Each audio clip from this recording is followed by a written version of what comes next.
ಪ್ರಾತಸ್ಮರಣೀಯರಾದ 12ನೇ ಶತಮಾನದ ಮಹಾಮಾನವತಾವಾದಿ ವಿಶ್ವಗುರು ಧರ್ಮಗುರು ಬಸವಣ್ಣನವರನ್ನೇ ಮೊದಲುಗೊಂಡು ಸಮಸ್ತ ಬಸವಾದಿ ಪ್ರಮಥರ ದಿವ್ಯ ಚೇತನಕ್ಕೆ ಭಕ್ತಿ ಪುರಸ್ಸರವಾದ ಪ್ರಣಾಮಗಳನ್ನು ಸಲ್ಲಿಸಿ, ಅನಾದಿ ನಿರಂಜನ ಜಗದ್ಗುರುಗಳಾಗಿ ನಮ್ಮ ಧರ್ಮದ ಪುನರುತ್ಥಾನಗೈದಿರುವಂತಹ ಯಡಿಯೂರಿನ ತೋಂಟದ ಸಿದ್ಧಲಿಂಗ ಯತಿವರೇಣ್ಯರ ದಿವ್ಯ ಸ್ಮೃತಿಗೆ ಶರಣಾರ್ಥಿಗಳನ್ನು ಸಲ್ಲಿಸಿ, ಆ ಪರಮ ಪರಂಪರೆಯ ಪರಮ ಪೂಜ್ಯನೀಯ ಜಗದ್ಗುರುಗಳಾಗಿ ಕನ್ನಡದ ಕುಲಗುರುಗಳಾಗಿ ಭಕ್ತ ಬಂಧುಗಳ ಬದುಕನ್ನು ಬೆಳಗಿ ಮಹಾಮನಿಹವನ್ನು ಪೂರೈಸಿರುವಂತಹ ಶ್ರೀಮನ್ ನಿರಂಜನ ಜಗದ್ಗುರು ಡಾಕ್ಟರ್ ತೋಂಟದ ಸಿದ್ಧಲಿಂಗ ಅಪ್ಪಗಳವರ ಕೃಪಾ ಬೆಳಗಿನಲ್ಲಿ ನಾವೆಲ್ಲರೂ ಸಂಗಮಿಸಿದ್ದೇವೆ. ಈ ಸಂದರ್ಭದಲ್ಲಿ ಪರಮಾರಾಧ್ಯ ಗುರುಗಳಾಗಿರುವಂತಹ ಜಗದ್ಗುರು ಮಹಾಸನ್ನಿಧಿಯವರ ಪವಿತ್ರ ಚರಣಗಳಲ್ಲಿ ಭಕ್ತಿಯ ಶರಣುಗಳನ್ನು ಸಲ್ಲಿಸಿ, ವಿಜಯಪುರದ ಅನುಭವ ಮಂಟಪದ ಅತ್ಯಂತ ಸೊಬಗ ಸುಂದರವಾಗಿರುವಂತಹ ಈ ಒಂದು ಪ್ರಾಂಗಣದಲ್ಲಿ ನಾವೆಲ್ಲರೂ ಕಲ್ಯಾಣದ ಶರಣರ ದರ್ಶನ ಪ್ರವಚನ ಕಾರ್ಯಕ್ರಮದಲ್ಲಿ ಪಾಲ್ಗೊಂಡಿದ್ದೇವೆ. ಈ ಕಾರ್ಯಕ್ರಮದಲ್ಲಿ ನಾದ ನಿನಾದ ಸುನಾದಗಳ ಮೂಲಕ ಸಂಗೀತದ ಮೆರಗನ್ನು ತಂದು ಕೊಡ್ತಾ ಇರುವಂತಹ ಪ್ರತಿಭಾ ಸಂಪನ್ನ ಸಂಗೀತಗಾರರಾದ ಅಮರೇಶ್ ಅವರೇ, ಹನುಮಂತ್ ಅವರೇ, ಇಂಥದ್ದೊಂದು ಅರ್ಥಪೂರ್ಣವಾಗಿರುವಂತಹ ಜೀವನ ದರ್ಶನ ಪ್ರವಚನ ಕಾರ್ಯಕ್ರಮವನ್ನು ಆಯೋಜನೆ ಮಾಡಿರುವಂತಹ ಅನುಭವ ಮಂಟಪದ ಎಲ್ಲ ಪದಾಧಿಕಾರಿಗಳೇ, ಅತ್ಯಂತ ಶ್ರದ್ಧಾಭಕ್ತಿಯಿಂದ ಬಂದು ಕುಳಿತುಕೊಂಡು ಅನುಭವಕ್ಕೆ ಸಾಕ್ಷಿಯಾಗಲಿರುವಂತಹ ಎಲ್ಲ ಪ್ರಜ್ಞಾವಂತ ಶರಣ ತಂದೆ ತಾಯಿಗಳೇ, ಮುದ್ದು ಮಕ್ಕಳೇ, ತಮಗೆಲ್ಲ ಶರಣು ಶರಣಾರ್ಥಿಗಳು.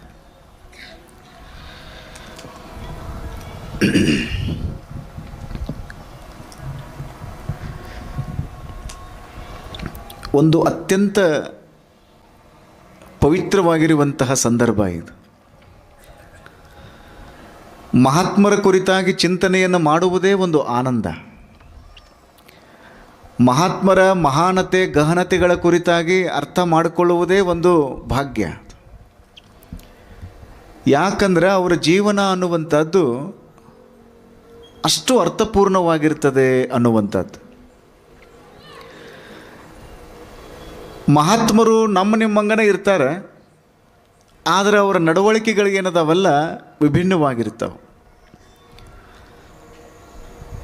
ಆಕಾಶದಲ್ಲಿ ನಕ್ಷತ್ರಗಳಿರುವಂತೆ ಭೂಮಿಯ ಮೇಲೂ ಕಟ್ಟಿಕೊಳ್ಳುವುದಕ್ಕೆ ಇವು ಸೋಪಾನವನ್ನು ಒದಗಿಸುತ್ತಾವೆ. ಹೀಗಾಗಿ ಆಕಾಶದೊಳಗಿರುವಂತಹ ನಕ್ಷತ್ರಕ್ಕೆ ಎಷ್ಟು ಗೌರವ ಅದ ಅಲ್ಲ, ಅಷ್ಟು ಭೂಮಿ ಮೇಲಿರುವಂತಹ ನಕ್ಷತ್ರಗಳಿಗೂ ಅಷ್ಟೇ ಗೌರವ ಇರ್ತದೆ. ಆ ನಕ್ಷತ್ರಗಳನ್ನು ನಾವು ಏನಂತ ಕರಿತೀವಿ ಅಂದರೆ ಮಹಾತ್ಮರು ಅಂತ ನಾವು ಕರಿತೀವಿ. ಅದೊಂದು ಅದ್ಭುತವಾದ ನಕ್ಷತ್ರಗಳು, ಬೆಳಕಿನ ಪುಂಜ ಅದು. 12ನೇ ಶತಮಾನ ಅನ್ನುವಂಥದ್ದು ಕರ್ನಾಟಕದ ಪಾಲಿಗೆ, ಭಾರತದ ಪಾಲಿಗೆ ಒಂದು ಅತ್ಯಂತ ಸುವರ್ಣ ಯುಗ ಅಂತ ನಾವು ಭಾವಿಸ್ಕೊಳ್ಬೇಕು.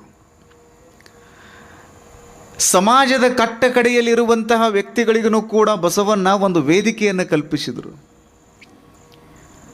ಅಂಬೇಡ್ಕರರ ಸಂವಿಧಾನದ ಆಶಯ ಏನು ಅಂದರೆ, ಸಂವಿಧಾನ ಏನು ಹೇಳುತ್ತೆ ಅಂದರೆ, ನಮ್ಮ ಭಾರತ ದೇಶದ ಧರ್ಮಗ್ರಂಥ ಅಂತ ನಾವೇನು ಅಂತೀವಲ್ಲ, ಈ ಸಂವಿಧಾನದ ಆಶಯ ಏನು ಅಂದರೆ, ಸಮಾಜದೊಳಗಿರುವಂತಹ ಕಟ್ಟಕಡೆಯ ವ್ಯಕ್ತಿಗೂ ಕೂಡ ಸಾಮಾಜಿಕ ನ್ಯಾಯ ಸಿಗಬೇಕು. ಸಮಾಜದಲ್ಲಿರುವಂತಹ ಕಟ್ಟಕಡೆಯ ವ್ಯಕ್ತಿಗೂ ಕೂಡ ಸಮಾಜದ ಮುಖ್ಯವಾಹಿನಿಯನ್ನು ಪರಿಚಯಿಸಬೇಕು ಅನ್ನುವುದೇ ಆಗಿದೆ. ಇಂತಹ ಸಂವಿಧಾನವನ್ನು 12ನೇ ಶತಮಾನದಲ್ಲಿ ಬಸವಣ್ಣ ಏನು ಮಾಡಿದರು ಅಂದರೆ, ಒಂದು ರಾಜನ ಆಸ್ಥಾನದಲ್ಲಿದ್ದುಕೊಂಡು, ರಾಜಸತ್ತೆಯಲ್ಲಿ ಇದ್ದುಕೊಂಡು ಎಲ್ಲರಿಗೂ ಒಳಿತಾಗಬೇಕು ಅನ್ನುವಂತಹ ಒಂದು ಕನಸನ್ನು ಕಟ್ಟಿಕೊಂಡ್ರಲ್ಲ, ಅದು ಅದ್ಭುತವಾಗಿರುವಂಥದ್ದು. ಅದೊಂದು ಅದ್ಭುತ. ಅದು ಕರ್ನಾಟಕ ರತ್ನ ದೇ ಜವರೇಗೌಡ ಅವರು ಭಾಳ ಚಂದ ಹೇಳ್ತಾರೆ, ಬಸವಣ್ಣ ಒಬ್ಬ ಸಾಮಾನ್ಯ ವ್ಯಕ್ತಿ ಅಂತ ತಿಳ್ಕೊಳ್ಳೋಂಗಿಲ್ಲ, ಮಹಾಮೇಧಾವಿ ಬಸವಣ್ಣ. ಬಸವಣ್ಣನವರನ್ನು ನಾವು ಹಿಡ್ಕೊಂಡು ಬಿಟ್ಟಿವಿ ಅಂದರೆ ಕರ್ನಾಟಕ ಹೀರೋ ಆಗ್ತದೆ, ಬಸವಣ್ಣನವರನ್ನು ಬಿಟ್ಟಿವಿ ಅಂದರೆ ಕರ್ನಾಟಕ ಜೀರೋ ಆಗ್ತೈತಿ ಅನ್ನುವಂಥ ಮಾತನ್ನು ದೇ ಜವರೇಗೌಡ ಅವರು ಹೇಳ್ತಾರೆ. ಅಂದರೆ ಬಸವಣ್ಣನವರ ಶಕ್ತಿ ಎಷ್ಟು ದೊಡ್ಡದು ಅನ್ನುವಂಥದ್ದು ನಮಗೆ ಗೊತ್ತಾಗಬೇಕು. ಏನು ಮಾಡಿದರು ಬಸವಣ್ಣ? ನಾನು ಕಳೆದ ವರ್ಷನೂ ಕೂಡ ಅದೇ ವಿಚಾರಗಳ ಕುರಿತಾಗಿ ಇಲ್ಲಿ ಚಿಂತನೆಯನ್ನು ಮಾಡಿದೆ. ಪ್ರಭುಲಿಂಗ ಲೀಲೆ, ಎಂಥ ಶರಣರು, ಉಪಮಿಸಬಾರದ ಉಪಮಾತೀತರು, ಕಾಲ ಕರ್ಮರಹಿತರು, ಅವರಿಗೆ ಸಾವಿಲ್ಲ. ಬಸವಣ್ಣನವ್ರು ಹೇಳ್ತಾರಲ್ಲ, ಎಮ್ಮವರಿಗೆ ಸಾವಿಲ್ಲ, ಎಮ್ಮವರು ಸಾವನರಿಯರು. ಅವರ ದೇಹ ಹೋಗ್ತದೆ, ಆದರೆ ಅವರ ಆತ್ಮ ಚೈತನ್ಯದ ಬೆಳಕೇನೈತಲ್ಲ ಅದು ಯಾವಾಗಲೂ ಇರ್ತದೆ.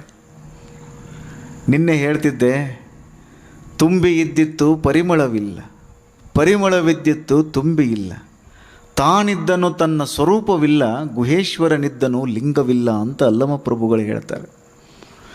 12ನೇ ಶತಮಾನದಲ್ಲಿ ಆಗಿ ಹೋಗಿರುವಂತಹ ಮಹಾತ್ಮರ ಭೌತಿಕ ಶರೀರ ಇವತ್ತು ನಮ್ಮ ಮಧ್ಯದಲ್ಲಿ ಇಲ್ಲ. ಆದರೆ ಅವರ ಬೆಳಕೇನೈತಲ್ಲ ಅದು ಅದ್ಭುತ. ಅದು ಅವರ ಜೀವನದ ಗಾಥೆಯ ಕುರಿತಾಗಿ ಮಾತನಾಡುವುದೇ ಒಂದು ಆನಂದ.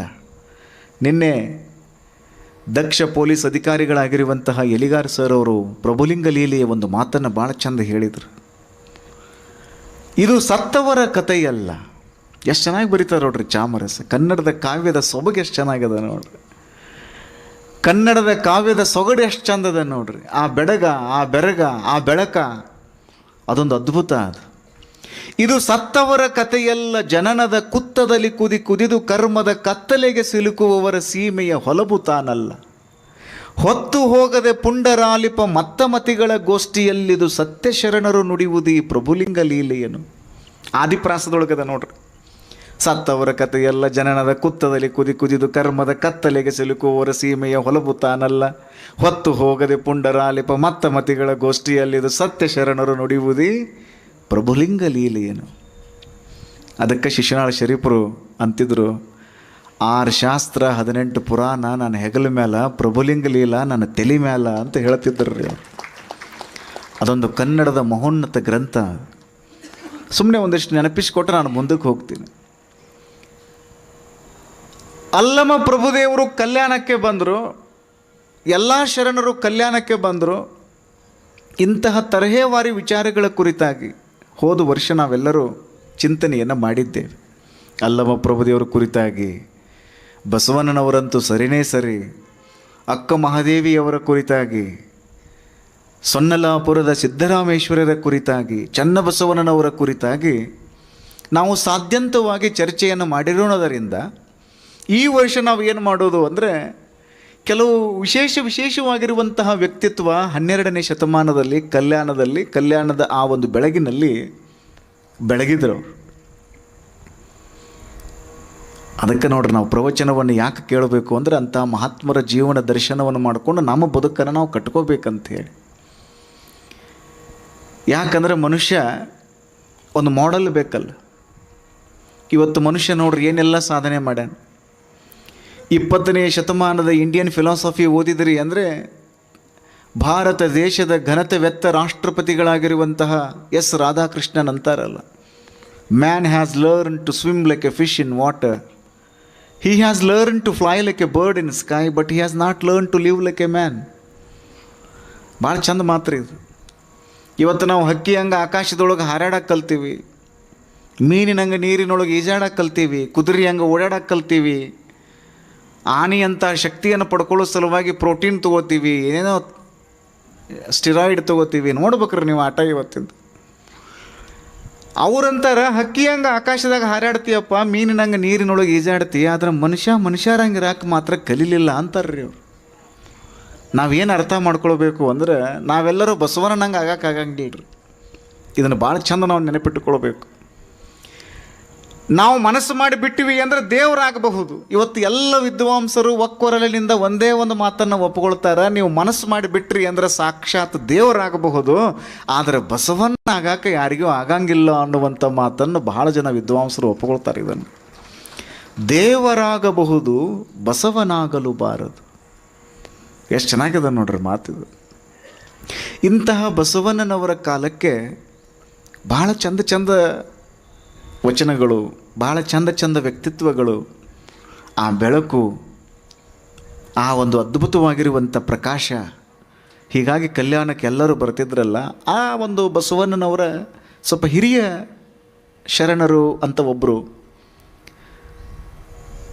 ದೇವರ ದಾಸಿಮಯ್ಯನವರು, ಜೇಡರ ದಾಸಿಮಯ್ಯನವರು. ಎಷ್ಟು ಚಂದದವರ ಚರಿತ್ರೆ. ಭಕ್ತಿ ಎಂತಹುದಯ್ಯ, ದಾಸಿಮಯ್ಯನಂತಹುದಯ್ಯ. ಸ್ವತಃ ಬಸವಣ್ಣ ಅಂತಾರೆ.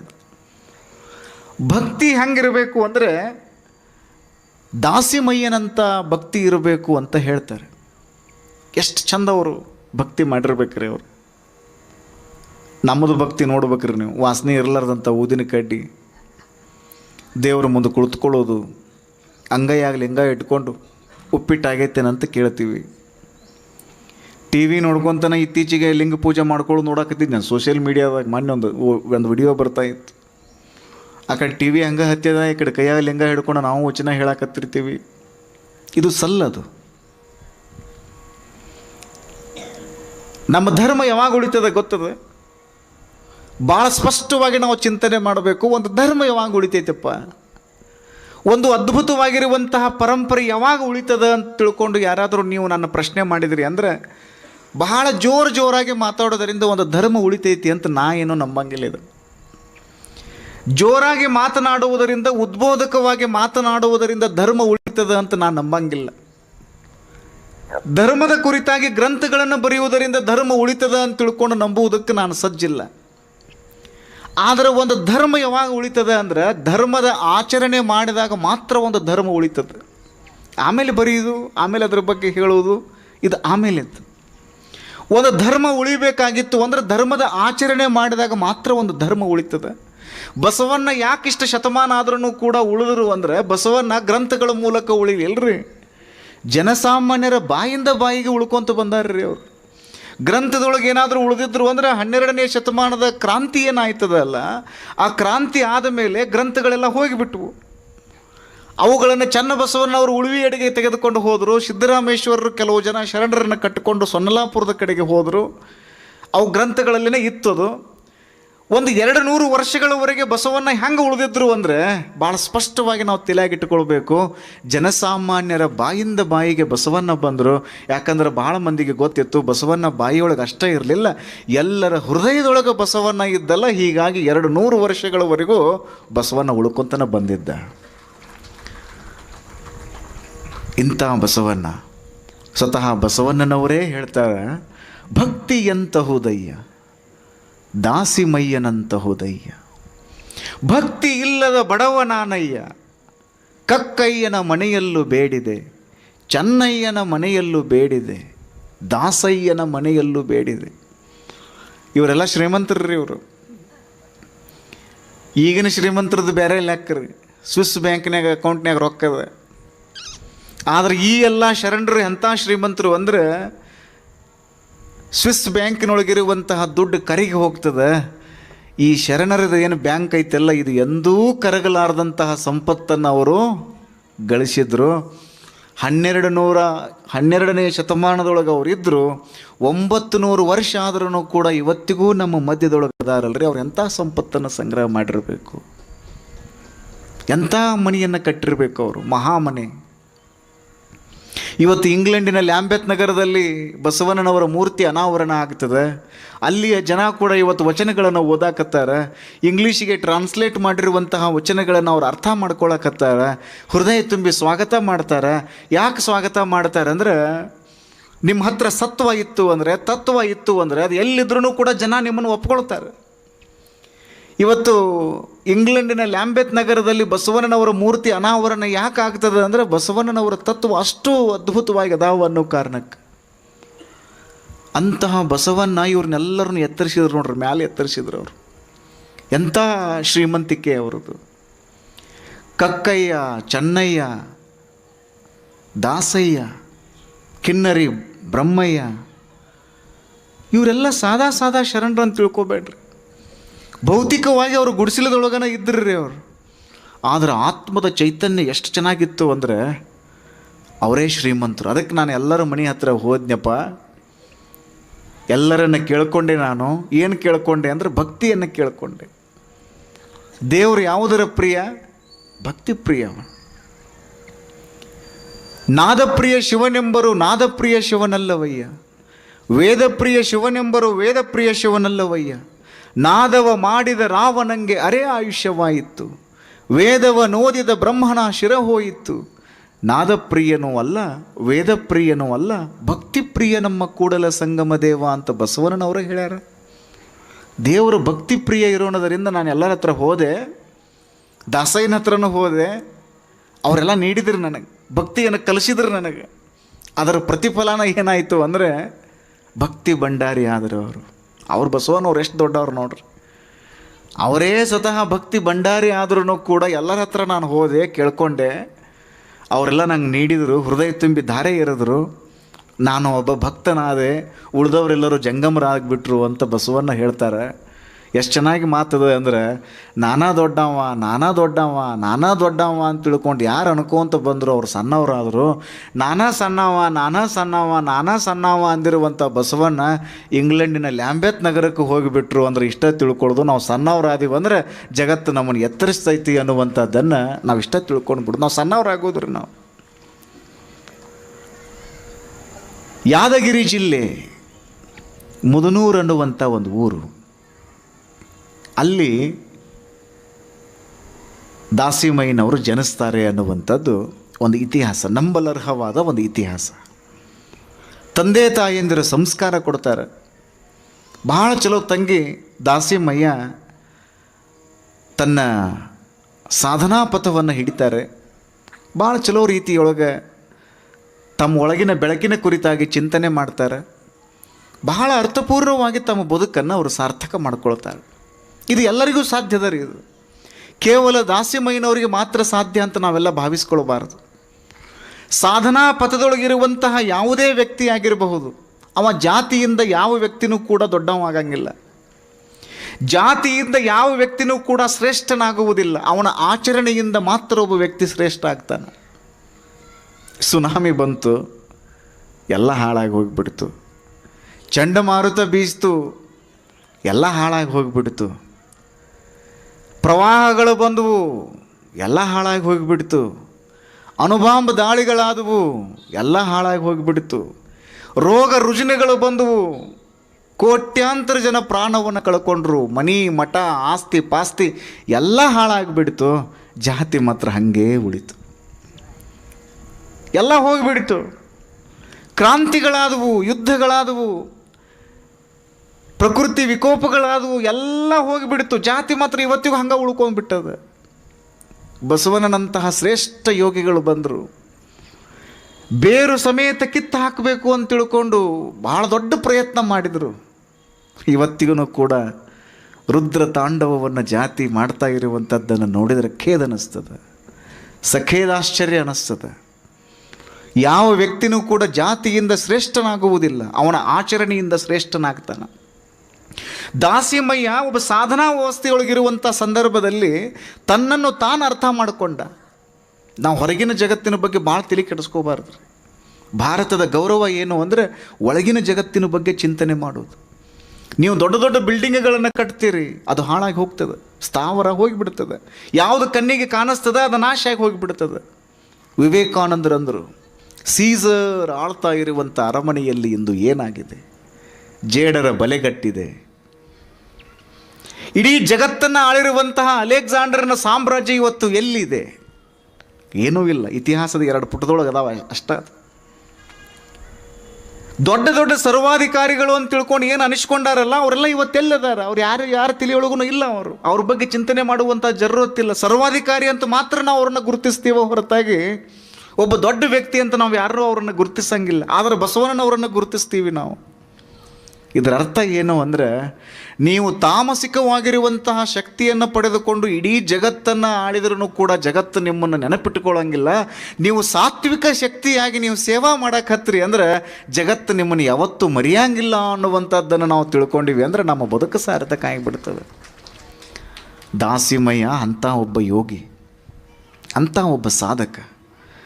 ಕಾಯಕ ಏನು ಅಂದರೆ ನೇಯೋದು, ನೇಕಾರರು, ನೂಲೋದು, ಬಹಳ ಚಲೋ ಬಟ್ಟೆಯನ್ನು ನೇಯೋದು ಒಂದು ಹಂತ. ಸುಮ್ಮನೆ ಕತೆ ಭಾಳ ಜಗ್ಗುವುದರಿಂದ ಒಂದು ದಿನದೊಳಗೆ ಅದು ಮುಗಿದಿಲ್ಲ ಅನ್ನೋ ಕಾರಣಕ್ಕೆ ಕೆಲವು ವಿಚಾರಗಳನ್ನು ಹೇಳಿ ತಾತ್ವಿಕವಾಗಿ ನಾವು ಚಿಂತನೆ ಮಾಡಬೇಕು. ಯಾಕಂದ್ರೆ ಎಲ್ಲರಿಗೂ ಅದು ಕತೆ ಗೊತ್ತಿರ್ತದೆ. ಮದುವೆ ಆಗಬೇಕು ಅನ್ನುವಂಥ ಒಂದು ಸಂದರ್ಭ ಇಲ್ಲಿ ಬಂತು ನೋಡ್ರಿ ಸಮಸ್ಯೆ. ನಮ್ಮ ತಲೆಯೊಳಗೆಲ್ಲ ಏನು ತುಂಬಿರ್ತಾರೆ ಅಂದರೆ ಮದುವೆ ಆದ್ರೆ ಮುಕ್ತಿ ಸಿಗೋದು ಭಾಳ ಕಷ್ಟ ಅಂತ ಹೇಳ್ತಿರ್ತಾರೆ. ನಮ್ಮ ಶರಣರು ಇದನ್ನು ಸಾರಾಸಗಟಾಗಿ ತಿರಸ್ಕಾರ ಮಾಡ್ತಾರೆ.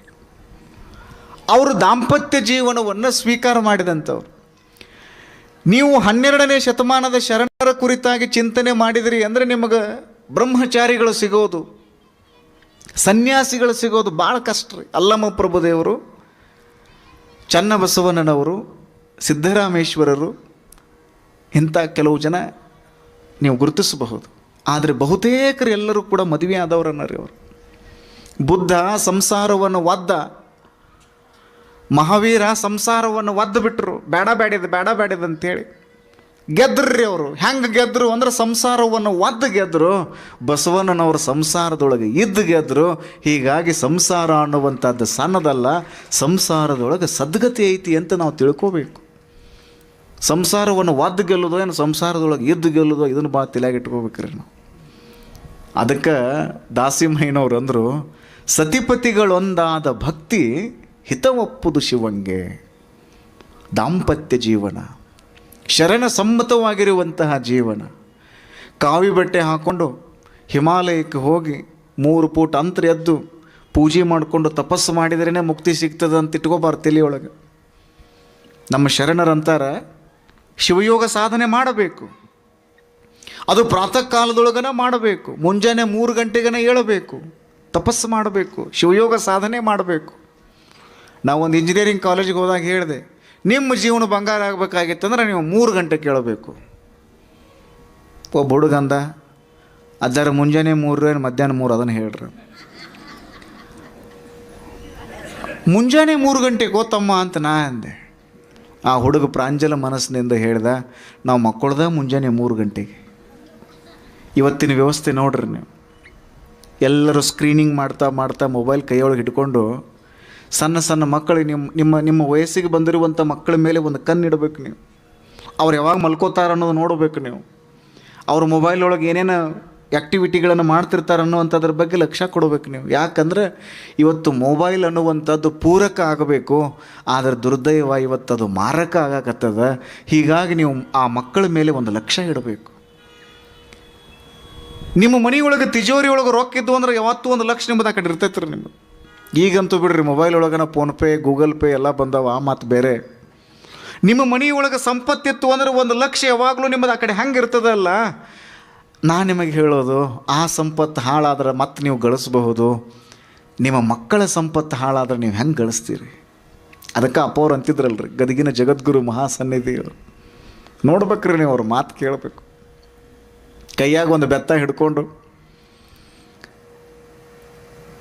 ಮಸ್ತಂಗೆ ಪೇಟ ಸುತ್ತಕೊಂಡು ಅಪ್ಪವ್ರು ನಡ್ಕೋಂತ ಬಂದ್ರೆ ಅಂದ್ರೆ ಒಂದು ಅದ್ಭುತವಾಗಿರುವಂತಹ ವೀರ ವಿರಾಗಿಯನ್ನು ನೋಡ್ದಂಗೆ ಆಗ್ತಿತ್ತು. ಎಂಥ ಮಾತುಗಳನ್ನು ಹೇಳೋರು ಅಪ್ಪವರು. ನಮ್ಮ ದೇಶಕ್ಕೆ ಅಕ್ಕಿಯ ಕೊರತೆ ಆಯಿತು ಅಂದರೆ ನಾವು ಬೇರೆ ದೇಶದಿಂದ ತರಿಸಿಕೊಳ್ಳಬಹುದು, ಅಪ್ಪವ್ರು ಹೇಳೋದಿದು. ನಮ್ಮ ದೇಶಕ್ಕೆ ಕಬ್ಬಿಣದ ಕೊರತೆ ಆಯಿತು ಅಂದರೆ ನಾವು ಬೇರೆ ದೇಶದಿಂದ ತರಿಸಿಕೊಳ್ಳಬಹುದು. ನಮ್ಮ ದೇಶಕ್ಕೆ ಕಂಪ್ಯೂಟರ್ಗಳ ಕೊರತೆ ಆಯಿತು ಅಂದರೆ ನಾವು ಬೇರೆ ದೇಶದಿಂದ ತರಿಸ್ಕೊಳ್ಬಹುದು. ಸಂಸ್ಕಾರವಂತ ಮಕ್ಕಳ ಕೊರತೆ ಆಯಿತು ಅಂದರೆ ಯಾವ ದೇಶದಿಂದ ತರಿಸ್ಕೊಳ್ಳೋರು ಅಂತ ಪ್ರಶ್ನೆ ಕೇಳೋರು ಅಪ್ಪ ಅವರು. ಮಕ್ಕಳಿಗೇ ಸಂಸ್ಕಾರ ಕೊಡಬೇಕಲ್ಲ, ನೀವು ನೋಡಬೇಕಾದ್ರೆ. ನಮ್ಮ ಶರಣರು ಏನು ಹೇಳ್ತಾರೆ ಅಂದರೆ, ಮುಂಜಾನೆ ನೀವು 3 ಗಂಟೆಗೆ ಏಳುವುದರಿಂದ ನಿಮ್ಗೆ ಶಿವಯೋಗದ ಸಾಧನೆ ಸಿದ್ಧಿಸ್ತೈತಿ. ಯಾಕಂದರೆ ಈ ಜಗತ್ತಿನಲ್ಲಿ, ಬ್ರಹ್ಮಾಂಡದಲ್ಲಿ ಹೈಯೆಸ್ಟ್ ಲೆವೆಲಲ್ಲಿ ಒಂದು ಕಾಸ್ಮಿಕ್ ಎನರ್ಜಿ ಅಂತ ನಾವೇನು ಹೇಳ್ತೀವಲ್ಲ, ಅದು ಹೈಯೆಸ್ಟ್ ಲೆವೆಲಲ್ಲಿ ಫ್ಲೋ ಆಗ್ತಾ ಇರುವುದರಿಂದ ನೀವು ಮುಂಜಾನೆ 3 ಗಂಟೆಗೆ ಏಳುವುದರಿಂದ ಆ ಒಂದು ಸಾಧನೆ ಸಾಧ್ಯತೆ ನಿಮಗೆ ಭಾಳ ಜಲ್ದಿ ಸಿಗ್ತದೆ. ಅದಕ್ಕೆ ಹೇಳ್ತಿರ್ತಾರೆ ನೋಡ್ರಿ, ನೀವು ಮುಂಜಾನೆ ಎದ್ದು ನೀವು 5 ಗಂಟೆಗೆ ಎದ್ದು ಪ್ರವಾಸಕ್ಕೆ ಹೋಗ್ರಿ, ನೀವು ಎಷ್ಟು ಜಲ್ದಿ ಹೋಗ್ತೀರಿ ನೋಡ್ರಿ. ಅದ ಮುಂಜಾನೆ 9 ಗಂಟೆಗೆ ಎದ್ದು ಪ್ರವಾಸ ಚಾಲೂ ಮಾಡಿರಿ. ವಿಜಯಪುರದಿಂದ ನೀವು ಈ ಕಡೆ ಹುಬ್ಬಳ್ಳಿಗೆ ಹೋಗಬೇಕಾಗೈತೆ. ವಿಜಯಪುರದಿಂದ ಮುಂಜಾನೆ ಹುಬ್ಬಳ್ಳಿಗೆ ಹೋಗುವಂಥ ಸಂದರ್ಭದೊಳಗೆ ಮುಂಜಾನೆ 5 ಗಂಟೆಗೆ ಎದ್ದು ನೀವು ಹೊರಡ್ರಿ. ಭಾಳ ಅಂದ್ರೆ ಭಾಳ ಕಡಿಮೆ ಟೈಮ್ನೊಳಗೆ ನೀವು ಹೋಗ್ತೀರಿ ಅಲ್ಲಿಗೆ. ಯಾಕಂದರೆ ಟ್ರಾಫಿಕ್ ಜಾಮ್ ಹೆಚ್ಚಿಗೆ ಇರೋಂಗಿಲ್ಲ. ಒಂದು ಮಸ್ತಾಗಿರುವಂಥ ಒಂದು ಶಕ್ತಿ ಇರ್ತದೆ, ಅದು ನಿಮ್ಮನ್ನು ಜಕ್ಕೊಂಡು ಹೋಗ್ತಿರ್ತದೆ. ಅದ ನೀವು 9 ಗಂಟೆಗೆ ಬಿಡ್ರಿ, ನೀವು ಮಧ್ಯಾಹ್ನ ಹೋಗಿ ಮುಡ್ತೀರಲ್ಲಿ. ಯಾಕೆ ನಮ್ಮ ಶರಣರು ಮುಂಜಾನೆನ ಎದ್ದು ನೀವು ಶಿವಯೋಗ ಸಾಧನೆ ಮಾಡಬೇಕಂತ ಹೇಳಿದ್ರೆ ಅಂದ್ರೆ ನಿಮ್ಮ ತಲೆಯೊಳಗೆ ವಿಚಾರಗಳೆಲ್ಲ ಬರ್ತಾವೆ. ಒಬ್ಬ ಮನುಷ್ಯ ಎಷ್ಟು ವಿಚಾರ ಮಾಡ್ತಾನೆ ಗೊತ್ತದ ಒಂದು ದಿನಕ್ಕೆ?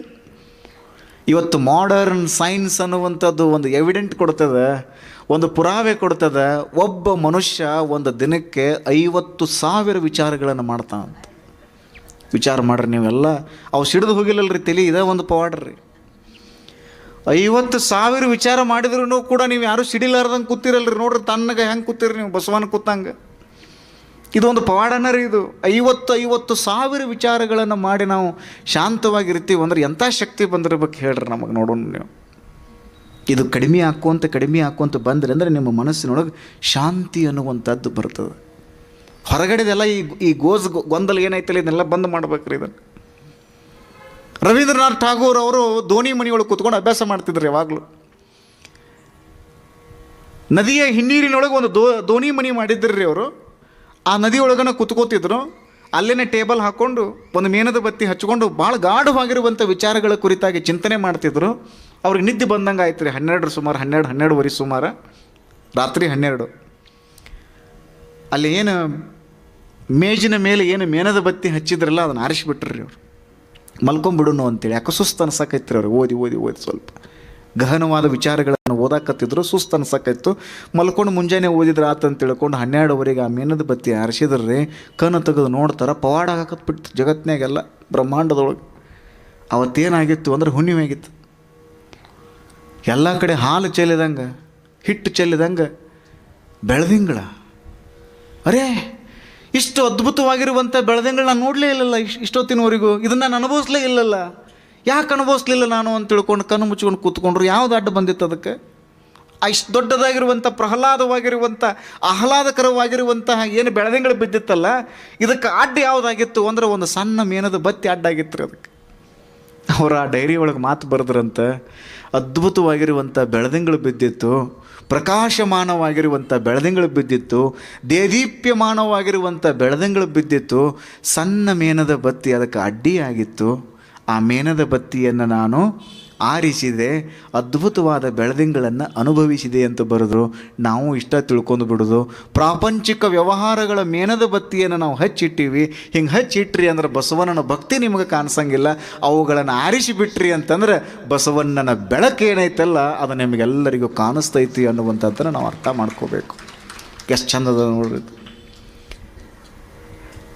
ವಯಸ್ಸಿಗೆ ಬಂದಿರುವಂತಹ ದಾಸಿಮಯ್ಯನವರು ಚಿಂತನೆ ಮಾಡಿದರು ಮದುವೆ ಆಗಬೇಕು. ಮತ್ತು ಹಿರಿಯರು ಯಾರವ್ರು ಅಲ್ರಿ, ಮದುವೆ ಆಗ ಅಂತ ಕೇಳ್ತಿರ್ತಾರೆ. 18, 20, 21 ಗಂಡು ಮಕ್ಕಳಿಗೆ ಸಂವಿಧಾನ ಹೇಳ್ತದಲ್ಲ, 21 ಆಯ್ತಂದ್ರೆ ಮದುವೆ ಆಗುವುದಕ್ಕೆ ಅರ್ಹರು. ಅದಷ್ಟೇ ಅಲ್ರಿ, ಯಾರು ಮದುವೆ ಆಗ್ಬೇಕಂದ್ರೆ ಯಾರು ದುಡಿತಾರಲ್ರಿ ಅವ್ರು ಆಗಬೇಕು, ದುಡಿಯವ್ರು ಆಗ್ಬೇಕ್ರಿ. ಮತ್ತು ನೀನೇ ಗ್ಯಾರಂಟಿ ಒಳಗೆ ಕೂತ್ರಗತಿ ಹೆಂಗೆ? ಗ್ಯಾರಂಟಿ ಅದ್ರ ಗೊತ್ತಾತಲ್ರಿ. ಅದ ಗ್ಯಾರಂಟಿ ಮೇಲೆ ನೀವು ಗ್ಯಾರಂಟಿ ಕೂತ್ಕೊಂಡ್ರಿ ಅಂದ್ರೆ ಹೆಂಗೆ ಆಗೋದದ? ಏನು ನೋಡ್ಬೇಕ್ರಿ ನೀವು ಕತೆ ಇವತ್ತು? ಅದರ ವಿರೋಧಿಗಳು ನಾವಲ್ಲ, ದಯವಿಟ್ಟು ತಿಳ್ಕೊಳ್ರಿ. ಸಮಾಜದೊಳಗೆ ಹಿಂದುಳಿದವ್ರು ಏನದಾರಲ್ಲ, ಬಡತನದ ರೇಖೆಗಿಂತ ಕೆಳಗೆ ಏನದಾರಲ್ಲ, ಅವ್ರಿಗೆ ಇನ್ನೂ 10,000 ಹೆಚ್ಚಿಗೆ ಹಾಕಿ ಕೊಡ್ರಿ ನೀವು. ನಮ್ಗೆ ಅದ್ರ ಬಗ್ಗೆ ಅಭ್ಯಂತರ ಇಲ್ಲ. ಅವ್ರನ್ನ ಮ್ಯಾಲೆ ತೊಗೊಂಡು ಬರೋದು ನಮ್ಮ ಜವಾಬ್ದಾರಿ, ಅದು ಸರ್ಕಾರದ ಜವಾಬ್ದಾರಿ. ಅದು ಅವರಿಗೆ ಕಾಯಕ ಪ್ರಜ್ಞೆಯನ್ನು ನಾವು ಕಲಿಸಬೇಕು. ನೀವು ಒಂದಲ್ಲ 10 ಗ್ಯಾರಂಟಿ ಯೋಜನೆಗಳನ್ನು ನಾವು ಮಾಡಬಹುದು. ಅವರಿಗೆ ಕಾಯಕ ಸಂಸ್ಕೃತಿಯನ್ನು ಕಲಿಸಬೇಕು. ಕಾಯಕನ ಇಲ್ಲ ಅಂದ್ರೆ ಹೊತ್ಕೊಂಡು ಹೋದ ನಾಯಿ ಬ್ಯಾಟಿ ಆಡ್ತೈತೇನ್ರಿ? ಅದನ್ನು ಹೊತ್ಕೊಂಡು ಹೋಗ್ಬೇಕು ನಾಯಿನ. ಅದು ಹೆಂಗೆ ಬ್ಯಾಟಿ ಆಡೋದ್ರಿ? ಬ್ಯಾಟಿ ಆಡುವಂಥ ನಾಯಿ ಕೆಳಗೆ ಬಿಡ್ಬೇಕ್ರಿ, ಅದನ್ನು ಓಡಾಡಿಸ್ಬೇಕ್ರಿ. ಅದನ್ನು ಕೆಳಗಡೆ ಇರುವಂತಹ ಏನು ಬಡತನದ ರೇಖೆಗಿಂತ ಕೆಳಗಡೆ ಇರುವಂಥವರಿಗೆ ಕೆಲಸವನ್ನು ಕೊಡಬೇಕು. ಅವರಿಗೆ ಕಾಯಕ ಸಂಸ್ಕೃತಿಯನ್ನು ಕಲಿಸಬೇಕು. ಸರ್ಕಾರದವರನ್ನು ನಾವು ಅಭಿನಂದಿಸಬೇಕು. ಯಾಕಂದರೆ ಬಡತನದ ರೇಖೆಗಿಂತ ಕೆಳಗಡೆ ಇರುವಂಥವ್ರಿಗೆ ಅನುಕೂಲ ಆಗಲಿ ಅಂತ ತಿಳ್ಕೊಂಡು ಗ್ಯಾರಂಟಿ ಯೋಜನೆ ಮಾಡ್ಯಾರ. ಇನ್ನು ಉಳಿದವರೆಲ್ಲರೂ ಬಸ್ ಹತ್ತಾಕತ್ತತ್ರಿ ಮಂದಿ. ಅದ್ರ ಕತೆ ಬೇರೆನ ಅದು. ಇವತ್ತು ಎಲ್ಲಿ ನೋಡಿದ್ರು ಬಸ್ಸಿನೊಳಗೂ ನಿಮ್ಮದ ಸುದ್ದಿ ರೀ ಅವರ. ಎಲ್ಲಿ ಹೋದ್ರೂ ಬರೀ ಆಧಾರ್ ಕಾರ್ಡ್ದನ ಸುದ್ದಿ, ಎಲ್ಲಿ ನೋಡಿದ್ರೂ ಕೂಡ ನಿಮ್ಮದ ಸುದ್ದಿ. ನೋಡ್ಬೇಕ್ರಿ ನೀವೆಲ್ಲ ದೊಡ್ಡ ದೊಡ್ಡ ಬೋರ್ಡ ಹಾಕಿಬಿಟ್ರಿ, ದೊಡ್ಡ ದೊಡ್ಡ ಕ್ಷೇತ್ರಗಳು ಏನದಾವಲ್ಲ ಎಲ್ಲ ಬೋರ್ಡ ಹಾಕಿಬಿಟ್ರು. ನಮ್ಮಲ್ಲಿ ಅನ್ನಪ್ರಸಾದದ ವ್ಯವಸ್ಥೆ ಇಲ್ಲ. ಯಾಕಂದ್ರೆ ಮತ್ತೆ ಎಲ್ಲ ಮಂದಿ ಆವತ್ತು ಹತ್ತಿ ಬಿಡ್ತೀರಿ ಬಸ್. ಒಂದು 2-3 ತಿಂಗಳು ನೋಡ್ಬೇಕ್ರಿ ನೀವು. ಸಣ್ಣ ಸಣ್ಣ ಮಕ್ಕಳು ಶಾಲೆಗೆ ಹೋಗೋದು ವಾಜ್ಯ ಆಗಿಬಿಡ್ತೀರಿ. ಅದು ಎಷ್ಟೆಷ್ಟದಾವೆಲ್ಲ ಇಲ್ಲಿ ಅವ್ರದಲ್ರಿ. ಮತ್ತು ನಾ ಹೇಳೋದು ಕತೆ ಮತ್ತು ನಾವು ಆ ಕಡೆ ಅಂತಾರಲ್ಲ ಆ ಕಡೆ ಭಾಗದವ್ರದ್ರಿ ಅಂತೇಳಿ. ಕಾಯಕ ಸಂಸ್ಕೃತಿ. ಮದುವೆ ಆಗುವಂಥವ್ರು ಕಾಯಕ ಮಾಡಬೇಕು. ದಾಸಿಮಯ್ಯ ಕಾಯಕ ಮಾಡ್ತಿದ್ರು.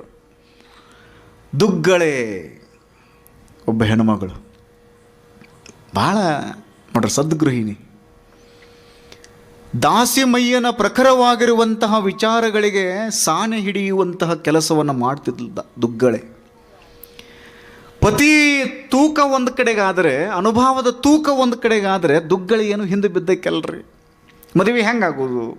ಅವರೊಂದಿಷ್ಟು ಪರೀಕ್ಷೆಗಳನ್ನು ಮಾಡ್ತಾರೆ. ನೀರಿರಲಾರ್ದ ಅನ್ನ ಮಾಡಬೇಕಪ್ಪ.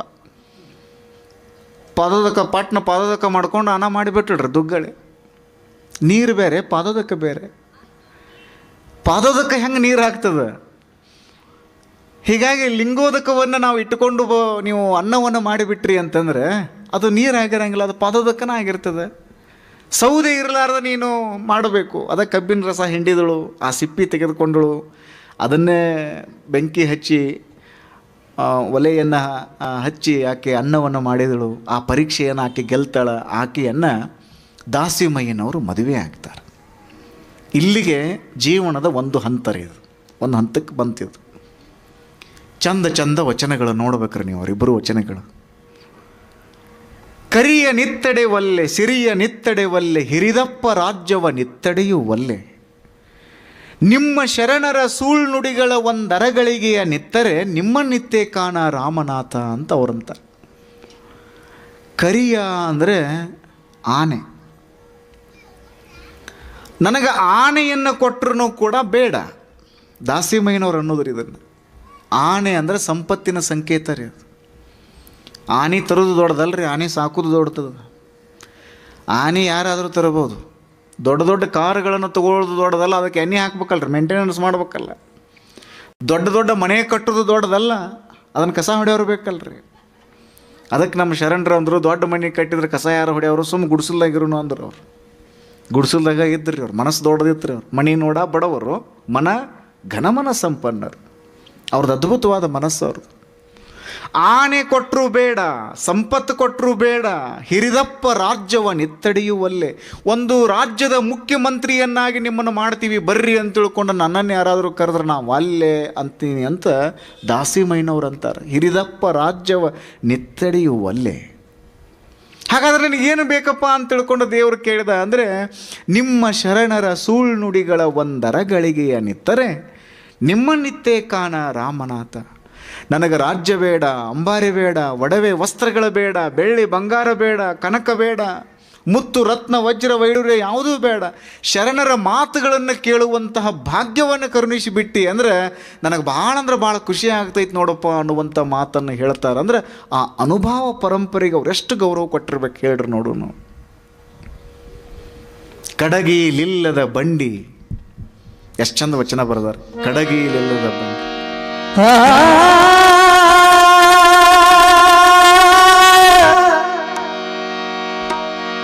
ಕಡಿಗಿಲ್ಲದ ಬಂಡಿ ಹೊಲಗಡೆಯದೆ ಮಾಡುವುದೇ, ಕಡಿಗೀಲು ಬಂಡಿಗಾರ,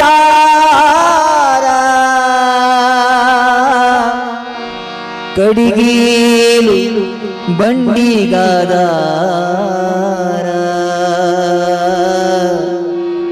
ಬಂಡಿಗಾರ.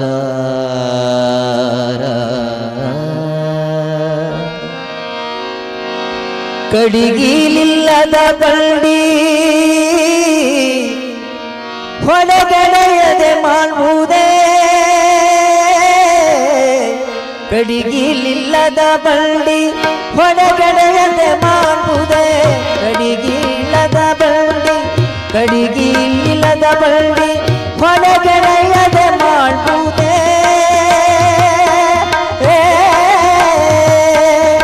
ಕಡಿಗೀಲು ಬಂಡಿಗಾಧಾರ, ಕಡಿಗೀಲು ಬಂಡಿಗಾಧಾರ.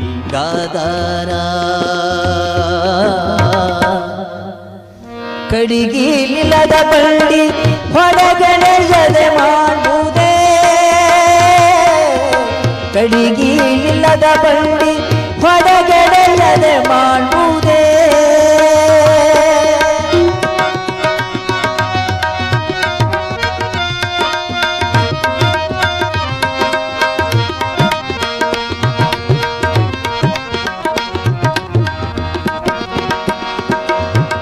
ಕಡು ದರ್ಪವೇರಿದ ಒಡಲೆಂಬ ಬಂಡಿಗೆ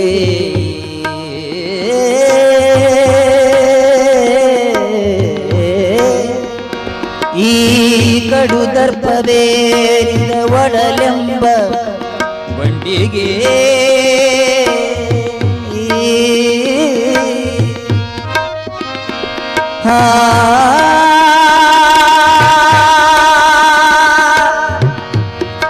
ಈ ಕಡು ದರ್ಪವೇರಿದ ಒಡಲೆಂಬ ಬಂಡಿಗೆ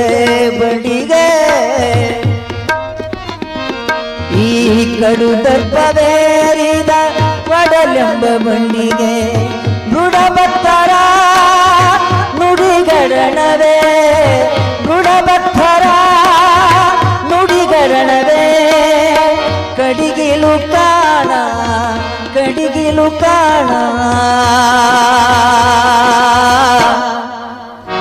ರಾಮನಾಥ ರಾಮನಾಥ ರಾಮನಾಥ ರಾಮನಾಥ ರಾಮನಾಥ ರಾಮನಾಥ ರಾಮನಾಥ ರಾಮನಾಥ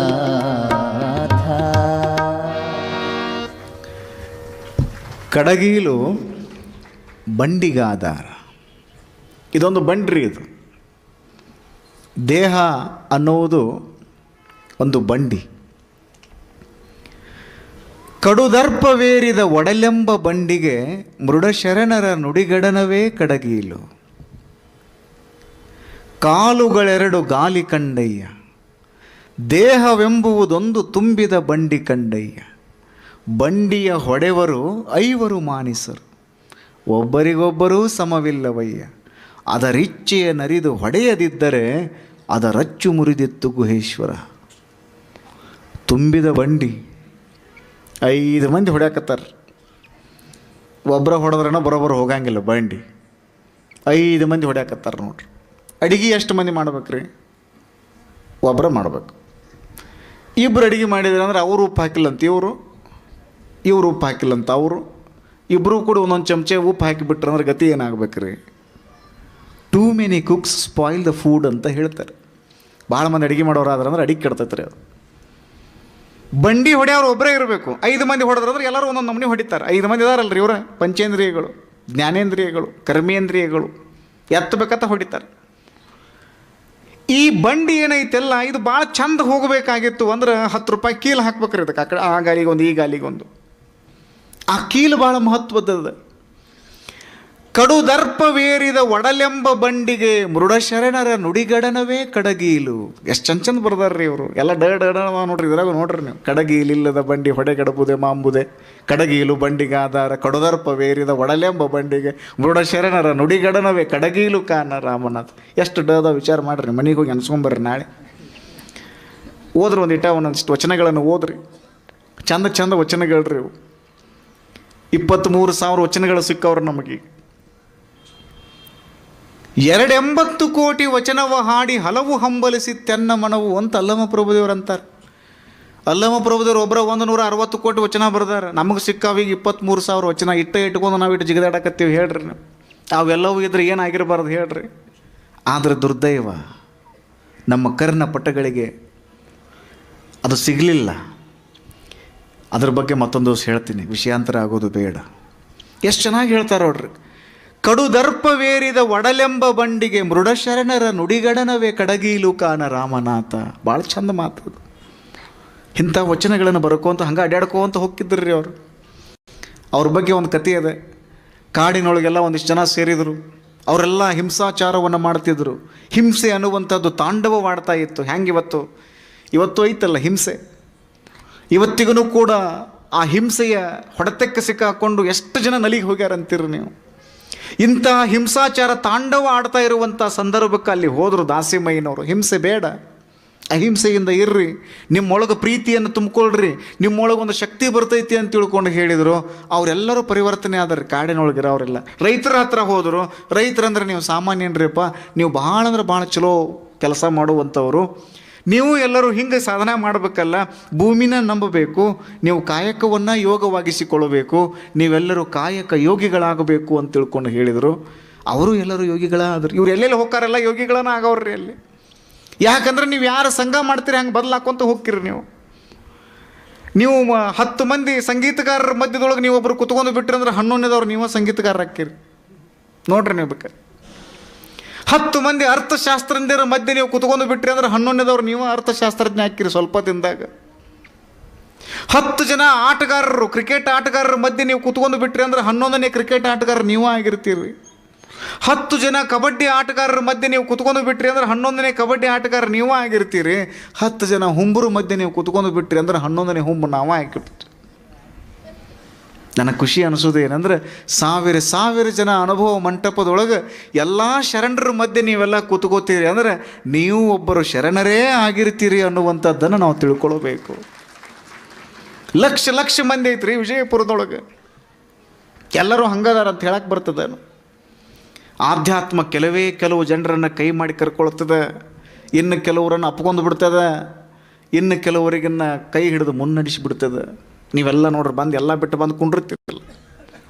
ಇದನ್ನು ಹೇಳ್ತಿದ್ರು ನೋಡ್ರಿ ಅವರೆಲ್ಲ. ಎಲ್ಲರೂ ಹಿಂಸೆಯನ್ನು ಬಿಡ್ರಿ, ಕಾಯಕ ಮಾಡ್ರಿ. ನಮ್ಮ ಶರಣರದು ಭಾಳ ಚಂದ ತತ್ವ ಅದ. ಪೂಜಾ ಮಾಡೋದು ಕಾಯಕ ಆಗಬೇಕು, ಕಾಯಕನ ಪೂಜೆ ಆಗಬೇಕು ಅನ್ನೋದು ತಿಳ್ಕೊಬೇಕ್ರಿ ನಾವು. ನೀವು ಪೂಜಾ ಮಾಡೋದ ಹಂಗಂತೇಳಿ ಪೂಜಾ ಮಾಡ್ಕೋಬಾರ್ದು ಅಂತ ಅನ್ಕೋಬಾರ್ದ್ರೆ ತಪ್ಪು ಮಿಸ್ಇಂಟರ್ಪ್ರಿಟೇಷನ್ ಮಾಡ್ಕೊಳ್ಬಾರ್ದು, ಮಿಸ್ಇಂಟರ್ಪ್ರಿಟ್ ಆಗಬಾರ್ದು. ನೀವು ಮುಂಜಾನೆ ಎದ್ದು ನೀವು ಶಿವಯೋಗ ಸಾಧನೆಯನ್ನು ಮಾಡಲೇಬೇಕು. ಯಾಕಂದ್ರೆ ನಿಮ್ಮ ಅರಿವು ನಿಮ್ಮ ಗಮನಕ್ಕೆ ಬರಬೇಕಾಗಿತ್ತು ಅಂದ್ರೆ ನೀವು ಶಿವಯೋಗ ಸಾಧನೆ ಮಾಡಲೇಬೇಕು, ಅದು ಕಂಪಲ್ಸರಿ. ಅದು ನೀವು ಶಿವಯೋಗ ಸಾಧನೆಯನ್ನು ಮಾಡಲಾರ್ದೆ ನೀವು ಮುಕ್ತಿಯನ್ನು ಪಡ್ಕೊಳ್ತೀರಿ ಅಂದ್ರೆ ಸಾಧ್ಯನೇ ಇಲ್ಲ. ಅದು ಶಿವಯೋಗ ಸಾಧನೆ ಅನ್ನುವಂಥದ್ದು ಅದು ಪ್ರಥಮವಾಗಿ ಬೇಕಾಗಿರುವಂತಹ ಮೂಲ ದ್ರವ್ಯ. ಅದು ಶಿವಯೋಗ ಸಾಧನೆ ಮಾಡಿ ಆ ಸಾಧನ ಮಾಡ್ಕೊತನ ಕೂತ್ಕೊಳ್ಬಾರ್ದು, ಕಾಯಕನ ಪೂಜೆ ಆಗಬೇಕು ಅಂತ ಹೇಳಿದರು. ಅದಕ್ಕೆ ನಾವು ಡಿಗ್ನಿಟಿ ಆಫ್ ಲೇಬರ್ ಅಂತ ತಿಳ್ಕೊಂಡು ಕಾರ್ಲ್ ಮಾರ್ಕ್ಸ್ ಹೇಳಿದರು ಅಂತ ನಾವು ಕೇಳ್ತೀವಲ್ಲ, ಅಂಥದ್ದೊಂದು ಅದ್ಭುತವಾದ ಘನತೆಯನ್ನು ತಂದು ಕೊಟ್ಟವರು ಬಸವಣ್ಣ. ಚಪ್ಪಲಿ ಹೊಲೆಯವ್ರಿಗೂ ಭಾಳ ದೊಡ್ಡ ಗೌರವ ಕೊಟ್ಟ, ಚರ್ಮ ಹದ ಮಾಡೋರಿಗೂ ಭಾಳ ದೊಡ್ಡ ಗೌರವ ಕೊಟ್ಟ.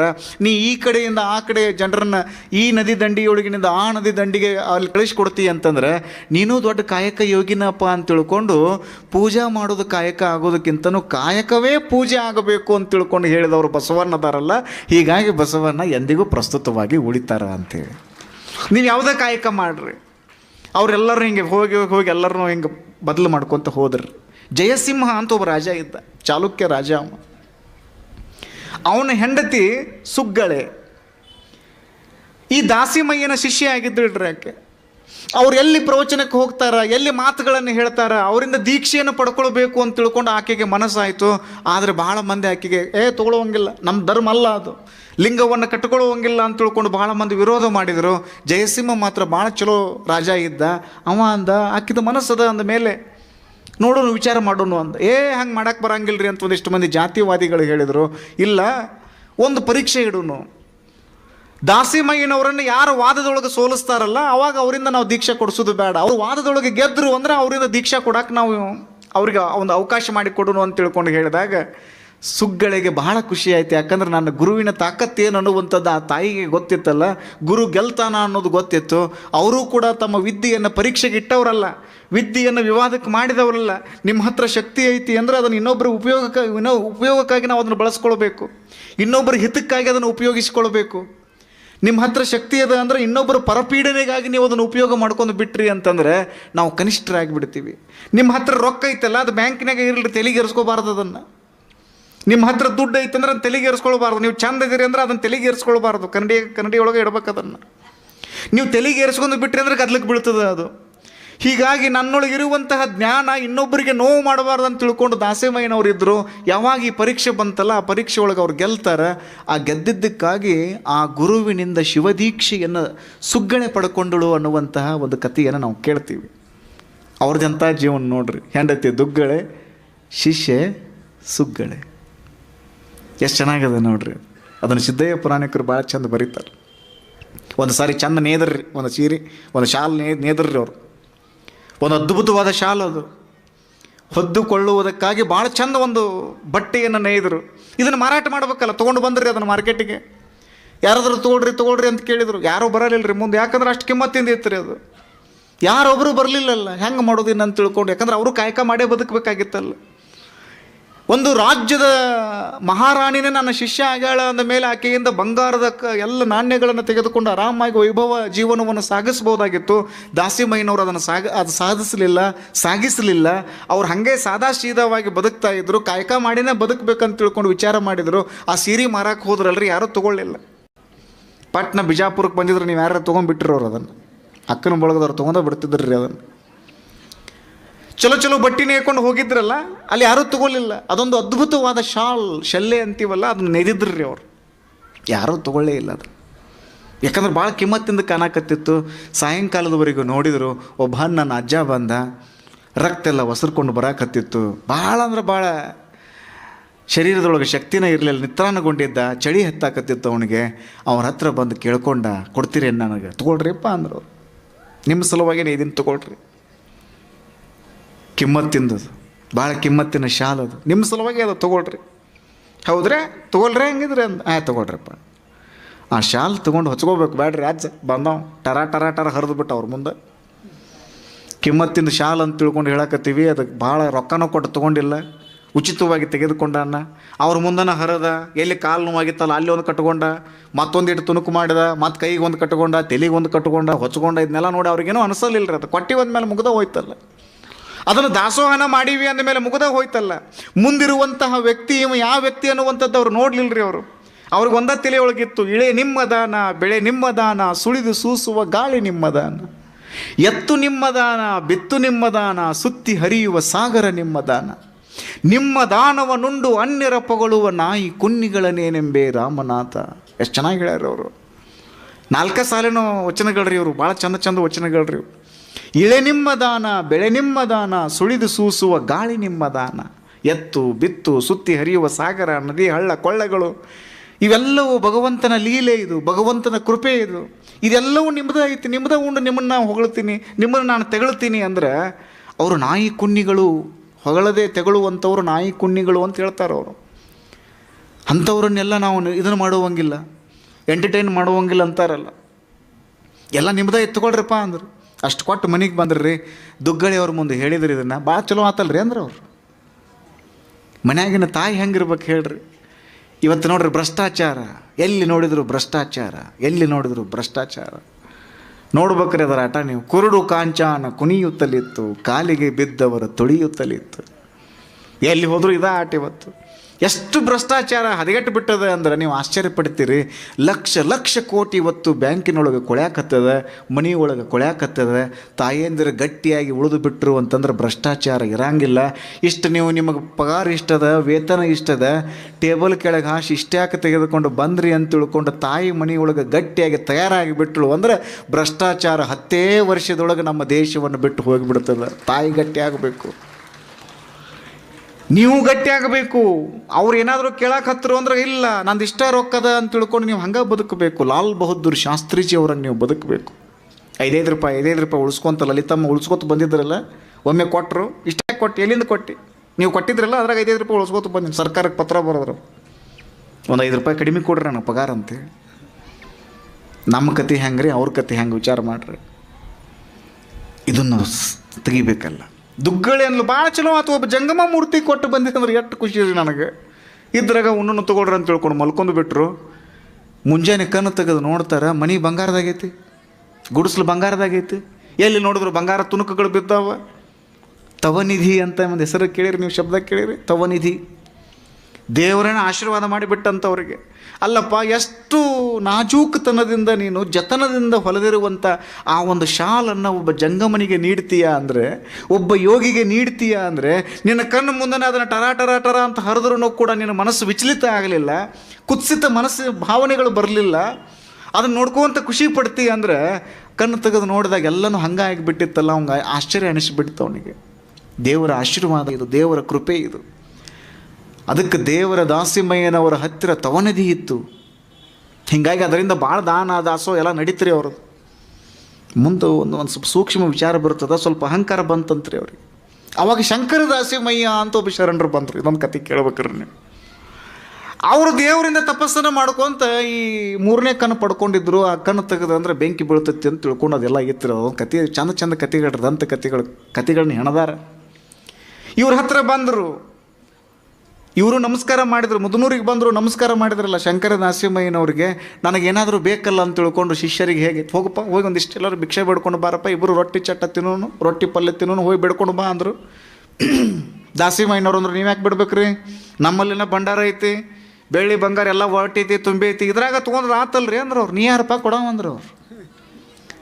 ಶಂಕರ ದಾಸಿಮಯ್ಯನವ್ರು ಅಂದರು, ನೀ ಯಾರು ನನಗೆ ಕೊಡವನು, ನಾನೊಬ್ಬ ಯೋಗಿ, ನಾನು ನೀನು ಬಂಗಾರ ಗಿಂಗಾರ ಕೊಟ್ಟರೆ ನಾನು ತೊಗೊಳವಲ್ಲ, ನಾನು ನೀ ಏನಾರು ಇಂಥದ್ದು ಕೊಟ್ಟರೆ ನಾನು ತೊಗೊಳವಲ್ಲ, ನಾನು ಸಾದಾ ಸೀದಾ ಇರೋವು ನಾನು ಅಂತ ತಿಳ್ಕೊಂಡು ಅವರಿಗೆ ಏನೊಂದು ಸೂಕ್ಷ್ಮವಾಗಿರುವಂತಹ ಅಹಂಕಾರ ಬಂದಿತ್ತಲ್ಲ ಅದನ್ನೆಲ್ಲ ತೆಗೆದ್ರಂತೆ.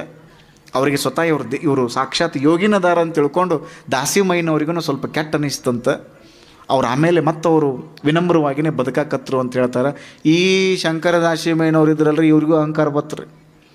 ನಾ 3ನೇ ಕಣ್ಣು ತೆಗೆದ್ನಂದ್ರೆ ಎಲ್ಲ ಸುಟ್ಟು ಹೋಗ್ತೈತಿ. ಡಕ್ಕೆಯ ಮಾರಯ್ಯ ಅಂತ ಒಬ್ಬ ಶರಣ ಬಂದ್ರೆ, ಅವ ಬಾರಿಸ್ಕೊತ ಬರೋ, ಆಡ ಆಡ್ಕೋತ ಬರೋವ್ರಿ.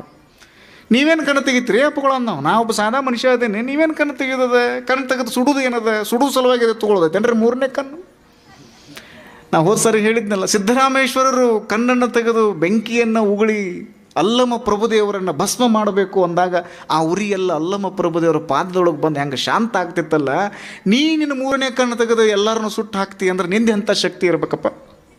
ಅದು ಶಕ್ತಿ ಅಲ್ಲ, ಅದು ಅಂಥದನ್ನೆಲ್ಲ ಇಟ್ಟುಕೊಳ್ಳುವಂಗಿಲ್ಲ. ನಾವು ಸಹಜವಾಗಿಯೇ ಬದುಕಬೇಕು, ಸರಳವಾಗಿಯೇ ಬದುಕಬೇಕು, ಸುಂದರವಾಗಿಯೇ ಬದುಕಬೇಕು ಅಂತ ತಿಳ್ಕೊಂಡು ಆ ಮಾರಯ್ಯ ಅನ್ನುವಂಥ ಒಬ್ಬ ಶರಣ ಅವರಿಗೆ ಆ ಒಂದು ಏನೊಂದು ಸೂಕ್ಷ್ಮವಾದ ಅಹಂಕಾರ ಬಂದಿತ್ತಲ್ಲ ಅದನ್ನು ಶಾಂತಗೊಳಿಸಿದ್ರು ಅಂತ ಹೇಳ್ತಾರೆ. ಹಿಂಗೆ ಕೆಲವು ಚಂದ ಕಥೆಗಳನ್ನು ಈ ದೇವರ ದಾಸಿಮಯ್ಯನವರ ಸುತ್ತಲೂ ಹೆಣದಿರುವಂಥದ್ದನ್ನು ನಾವು ನೋಡ್ತೀವಿ. ಇದರ ಅರ್ಥ ನಾವು ಇಷ್ಟ ತಿಳ್ಕೊಂಡು ಬಿಡೋದು, ಅವ್ರು ಎಷ್ಟು ಚಂದ ವಚನಗಳನ್ನು ಬರೆದಾರಲ್ಲ ಅದ್ರ ಕಡೆಗೆ ನಮ್ಮ ಲಕ್ಷ್ಯ ಇರಬೇಕು ರೀ. ಅವ್ರ ಜೀವನದ ಘಟನೆಗಳ ಬಗ್ಗೆ ಭಾಳ ತಲೆ ಕೆಡಿಸ್ಕೊಳ್ಬಾರ್ದು. ಅವ್ರು ಎಷ್ಟು ಚಂದ ವಚನಗಳನ್ನು ಬರೆದಾರ. ಎಡರಡಿಸಿದ ವೇಳೆಯೊಳು ಮೃಡನಿಮ್ಮ ನೆನೆವರು, ಎಡರಡಿಸಿದ ಆಪತ್ತು ಕಡೆಯಾಗಲೊಡನೆ ನಿಮ್ಮದೇನೋ ನಾವು ನೋಡಂಗೇ ಇಲ್ಲ. ಅವ್ರು ಹೇಳ್ತಾರೆ, ಅವ್ರು ಕಷ್ಟ ಬಂತು ಅಂದ್ರೆ ದೇವರು ವಾಸನೆ ಬರಲಾರ ಉದಿನ ಕಡ್ಡಿ ತೊಗೊಂಡು ಹೋಗೇ ಬಿಡೋದ್ರಿ. ಆ ವಾಸನೆನೂ ಇರೋಂಗಿಲ್ಲ, ಏನೂ ಇರೋಂಗಿಲ್ಲ. ದೇವ್ರ ಮುಂದೆ ಕೂತ್ಕೊಂಡು ನೀವು ಹೆಂಗೆ ನೈವೇದ್ಯ ಹಿಡಿತಿರ್ತೀರಿ ಅಂದ್ರೆ ನೋಡ್ಬೇಕ್ರಿ. ಅದ್ರ ಆಟ ಒಬ್ಬೊಬ್ರು ನೋಡ್ತಿರ್ತಾರೆ. ನಾವು ಅದನ್ನು ಹೆಂಗೆ ದೇವರಿಗೆ ನೈವೇದ್ಯ ಹಿಡಿತಿರ್ತೀರೋ, ಹೆಂಗೆ ಅದನ್ನು ನೀವು ಸ್ವೀಕಾರ ಮಾಡ್ತಿರ್ತೀರೋ. ಸಿದ್ದಯ್ಯ ಪುರಾಣಿಕರಂತಾರ, ಪ್ರಕೃತಿಯೇ ಗುರು, ಗಗನ ಲಿಂಗವು, ಜಗವೇ ಕೂಡಲ ಸಂಗಮ, ಹುಡಿಯೇ ಭಸ್ಮವು, ಹುಲ್ಲೆ ಪತ್ರಿಯು, ಜಗವಿದೆಲ್ಲವೂ ಜಂಗಮ. ಜಡ ಏನೈತಲ್ಲ ಇದೆಲ್ಲ ಜಂಗಮ ಸ್ವರೂಪ. ಇದು ನೀವು ನೋಡುವಂಥ ದೃಷ್ಟಿಯೊಳಗೆ ನೀವು ಹಣ್ಣಾಗಿ ಬಿಟ್ರಿ ಅಂದರೆ ಕಾಣುವಂಥ ಸೃಷ್ಟಿನೂ ನಿಮಗೆ ಹಣ್ಣಾಗೆ ಕಾಣಿಸ್ತದೆ.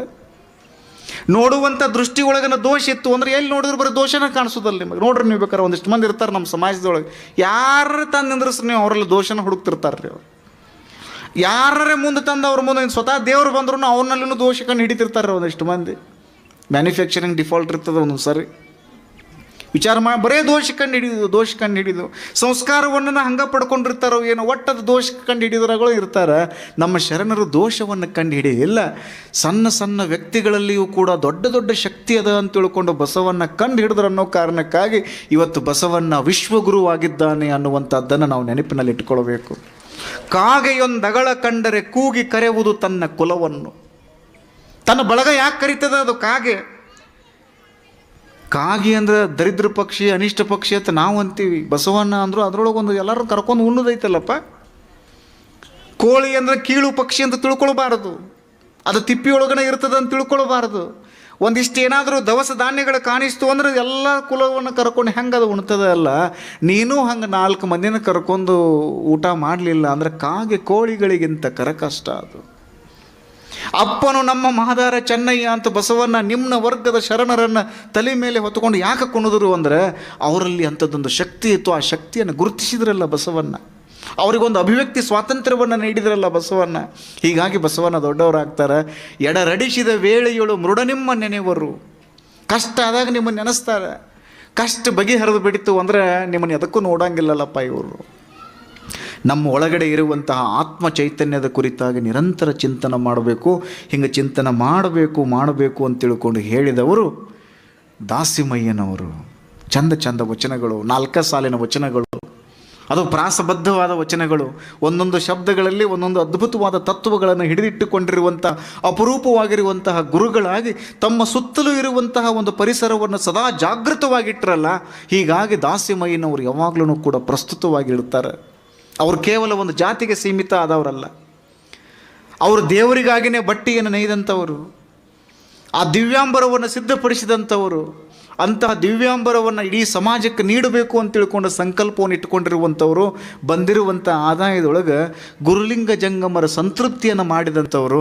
ನಾವು ಅವ್ರ ಚರಿತ್ರೆಯನ್ನು ಕೇಳಿ ನಾವು ಇಷ್ಟ ತಿಳ್ಕೊಂಡು ಬಿಡೋದು, ಯಾವುದೂ ಕಾಯಕ ಶ್ರೇಷ್ಠ ಅಲ್ಲ, ಯಾವುದೂ ಕಾಯಕ ಕನಿಷ್ಠ ಅಲ್ಲ. ಎಲ್ಲ ಕಾಯಕಕ್ಕೂ ಅದರದೇ ಆದ ಘನತೆ ಇರ್ತದೆ, ಗೌರವ ಇರ್ತದೆ, ಮಹಾನತೆ ಇರ್ತದೆ, ಗಹನತೆ ಇರ್ತದೆ.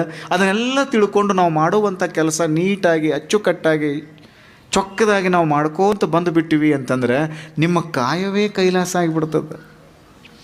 ಕಾಯಕವೇ ಕೈಲಾಸ ಅಂತ ತಿಳ್ಕೊಂಡು ಯಾರು ಕಾಯಕವನ್ನು ಸತ್ಯಶುದ್ಧವಾಗಿ ಮಾಡ್ತಾರಲ್ಲ ಅವ್ರ ಕಾಯವೇ ಕೈಲಾಸ ಆಗಿಬಿಡುತ್ತದೆ ಅನ್ನುವಂಥ ವಿಚಾರಗಳನ್ನು ನಾವು ಶರಣರ ಜೀವನ ದರ್ಶನದಲ್ಲಿ ನಾವು ಕೇಳ್ಕೊಳ್ತೀವಿ. ಈ ಒಂದು ಹಿನ್ನೆಲೆಯಲ್ಲಿ ನಾವೆಲ್ಲರೂ 12ನೇ ಶತಮಾನದ ಶರಣರ ಕುರಿತಾಗಿ, ಅವರ ಚರಿತ್ರೆಯನ್ನು ಕುರಿತಾಗಿ ಕೇಳುವಂಥ ಒಂದು ಸೌಭಾಗ್ಯ, ಹೇಳುವಂಥ ಒಂದು ಸೌಭಾಗ್ಯ ನಮಗೆಲ್ಲ ಒದಗಿ ಬಂದಿದ್ದು ಒಂದು ಭಾಗ್ಯ ಅಂತಲೇ ನಾವು ಭಾವಿಸ್ಕೊಳ್ಬೇಕು. ಹೀಗಾಗಿ ಜೇಡರ ದಾಸಿಮಯ್ಯನವರು ಭಾಳ ಸತ್ಯಶುದ್ಧವಾಗಿ ಬದುಕಿದರು. ಒಂದಿಷ್ಟು ಮಂದಿ ಬಸವಣ್ಣನವರು ಸಮಕಾಲೀನರು ಅಂತ ಹೇಳ್ತಾರೆ, ಅವ್ರ ಕಾಲಘಟ್ಟ ಅದಕ್ಕಿಂತ ಸ್ವಲ್ಪ ಹಿರಿಯರಿದ್ದರು ಅಂತ ಹೇಳ್ತಾರೆ. ಇನ್ನು ದುಗ್ಗಳಿದೊಂದು ವಚನದ ಇನ್ನೊಂದು ಕ್ಲಾರಿಫಿಕೇಷನ್ ಕೊಡುತ್ತೇನೆ ನಿಮಗೆ. ಪಾದೋದಕ, ಪ್ರಸಾದ, ಲಿಂಗ ಎಲ್ಲವೂ ಬಸವಣ್ಣನಿಂದನೇ ಆಯಿತು ಅಂತ ದುಗ್ಗಳೆ ಅಂತಾರೆ. ಅಂದರೆ ಅವ್ರ ಕಾಲಘಟ್ಟವನ್ನು ನಾವು ಹೆಂಗೆ ನಿರ್ಣಯಿಸೋದು, ಅದ್ರ ಬಗ್ಗೆ ಅದನ್ನು ಬಿಟ್ಬಿಡೋಣ್ರಿ. ನಾವು ಕೆಲವು ತತ್ವಗಳನ್ನು ಮಾತ್ರ ತಲೆಯೊಳಗೆ ಇಟ್ಕೊಂಡು, ಯಾಕಂದ್ರೆ ಒಂದು ವಾರದ ಹಿಂದೆ ಏನು ನಾಷ್ಟ ಮಾಡಿವಿ ನಮಗೆ ಗೊತ್ತಿಲ್ಲ ರೀ. ಮುಂಜಾನೆ ಅದು ಒಂದು ವಾರದ ಹಿಂದೆ 4 ದಿನದಿಂದ ಏನು ನಾಷ್ಟ ಮಾಡಿವಿ ಅಂತ ಕೇಳಿದ್ರೆ ನಮಗೇನೋ ಹೇಳೋಕೆ ಬರೋಂಗಿಲ್ಲ ಒಮ್ಮೆ. ಇನ್ನು ನಾವು 900 ವರ್ಷಗಳ ಹಿಂದೆ ಆಗಿದ್ದು ನಾವು ಹಿಂಗೆ ಆಗೈತಿ ಅಂತ ತಿಳ್ಕೊಂಡು ಹೇಳೋದು ಭಾಳ ಕಷ್ಟ ಅನ್ನಿಸ್ತದೆ. ಯಾಕಂದರೆ ದಾಖಲೆಗಳ ಕೊರತೆ ಇರೋಣದರಿಂದ ಒಟ್ಟಾರೆಯಾಗಿ ಬಸವಣ್ಣನವರ ಸಂದರ್ಭಕ್ಕೆ ಮೊದಲಿಗೆ ವಚನವನ್ನು ಬರೆದವರು ಇವರು ಅನ್ನುವಂಥದ್ದು ಒಂದು ಪ್ರತೀತಿ ಅದ. ಬಹುತೇಕರು ವಿದ್ವಾಂಸರು ಇದನ್ನು ಒಪ್ಪಿಕೊಳ್ತಾರೆ.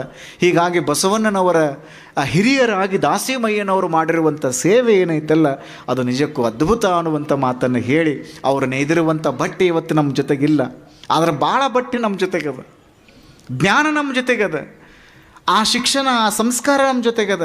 ಅವರು ನೇಯ್ದಿರುವಂಥ ಬಟ್ಟೆಗಳು ಇವತ್ತು ನಮ್ಮ ಜೊತೆಗೆ ಇಲ್ಲದೇ ಇರಬಹುದು, ಆದರೆ ಅವರು ಕಟ್ಟಿಕೊಟ್ಟಿರುವಂಥ ವಚನಗಳು ಏನದಾವಲ್ಲ ಇವತ್ತಿಗೂ ನಮ್ಮನ್ನು ಬೆಳೆಸಕತ್ತಾವ. 176ಕ್ಕೂ ಹೆಚ್ಚು ವಚನಗಳು ನಮಗೆ ಸಿಕ್ಕಾವ. ಅಂಥ ವಚನಗಳನ್ನು ನಾವು ಓದಬೇಕು, ಅಂಥ ವಚನಗಳ ಕುರಿತಾಗಿ ನಾವು ಚಿಂತನೆ ಮಾಡಬೇಕು ಅನ್ನೋ ಕಾರಣಕ್ಕಾಗಿಯೇ ಅನುಭವ ಮಂಟಪದ ಎಲ್ಲ ಪದಾಧಿಕಾರಿಗಳು ಜಗದ್ಗುರು ಮಹಾಸನ್ನಿಧಿಯವರ ಪಾವನ ಸನ್ನಿಧಾನದಲ್ಲಿ ಇಂಥದ್ದೊಂದು ಕಾರ್ಯಕ್ರಮವನ್ನು ಆಯೋಜನೆ ಮಾಡಿದ್ದಾರೆ. ಸಮಯ 8:05, 7ರಿಂದ 8 ಗಂಟೆ ನಮ್ಮ ಪ್ರವಚನ ಇರೋಣದರಿಂದ ನಾಳೆ ಮತ್ತೆ ಒಬ್ಬ ಶರಣರ ಕುರಿತಾಗಿ ಸಾಧ್ಯಂತವಾಗಿ ನಾವೆಲ್ಲರೂ ಚಿಂತನೆ ಮಾಡೋಣ. ನಾವು ಕಾಯಕ ಮಾಡೋಣ, ದಾಸಿಮಯ್ಯನವರಂತೆ ನಾವು ಕಾಯಕ ಮಾಡೋಣ, ಕಾಯಕದಲ್ಲಿಯೇ ಕೈಲಾಸವನ್ನು ಕಾಣೋಣ ಅನ್ನುವಂಥ ಮಾತನ್ನು ಹೇಳಿ ಭಾಳ ಶಾಂತ ರೀತಿಯಿಂದ ಕುಳಿತುಕೊಂಡು ಕೇಳಿದ್ದೀರಿ. ತಮಗೆಲ್ಲ ಮತ್ತೊಮ್ಮೆ ಶರಣಾರ್ಥಿ ಹೇಳಿ ನಾಳೆ ಮತ್ತೊಬ್ಬ ಶರಣರ ಕುರಿತಾಗಿ ಚಿಂತನೆ ಮಾಡೋಣ. ಶರಣಾರ್ಥಿ.